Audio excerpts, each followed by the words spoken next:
Selamat siang, sahabat iman Kristen dimanapun kalian berada. Ada dua pembahasan firman Tuhan hari ini. Yang pertama ada pada Amsal 22 ayat 8. Orang yang menabur kecurangan akan menuai bencana. Ayat yang kedua, Galatia pasal 6 ayat 8. Barang siapa menabur dalam dagingnya, ia akan menuai kebinasaan dari dagingnya. Tetapi barang siapa menabur dalam roh, ia akan menuai hidup yang kekal dari roh itu. Oke, sahabat iman Kristen yang terkasih di dalam Tuhan, di dalam kehidupan kita berlaku hukum tabur tuai. Apa yang kita tabur akan kita tuai.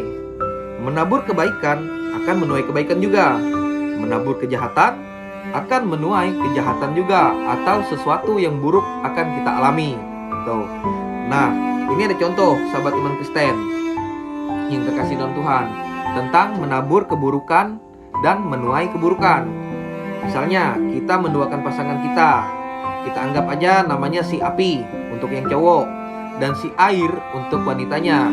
Oke, jadi mungkin dulunya si api pernah melakukan kesalahan terhadap si air.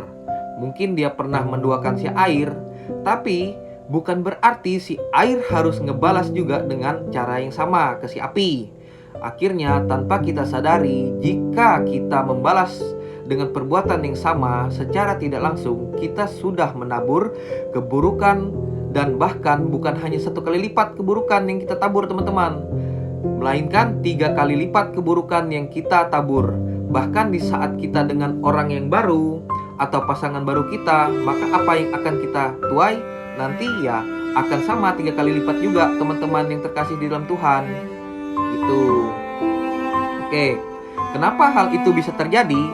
Karena Tuhan gak mau kalau kita membalas kejahatan dengan kejahatan atau keburukan dengan keburukan. Itu teman-teman. Karena ketika kita membalas dengan hal yang sama, otomatis bukan hanya dalam 1 atau 2 kali lipat keburukan yang kita terima, melainkan 3 kali lipat tadi keburukan yang akan menimpa kita nantinya. Begitu teman-teman. Oke, jadi tapi ketika kita membalas keburukan dengan kebaikan, yakin dan percaya teman-teman, kita akan menerima 3 kali lipat kebaikan yang sudah dipersiapkan Tuhan buat kita. Dan juga dengan hal itu kita juga jadi dapat mendapatkan dia lagi dekat kepada Tuhan, mengiring dia kembali ke jalan yang benar. Begitu teman-teman sahabat iman Kristen yang terkasih di dalam Tuhan.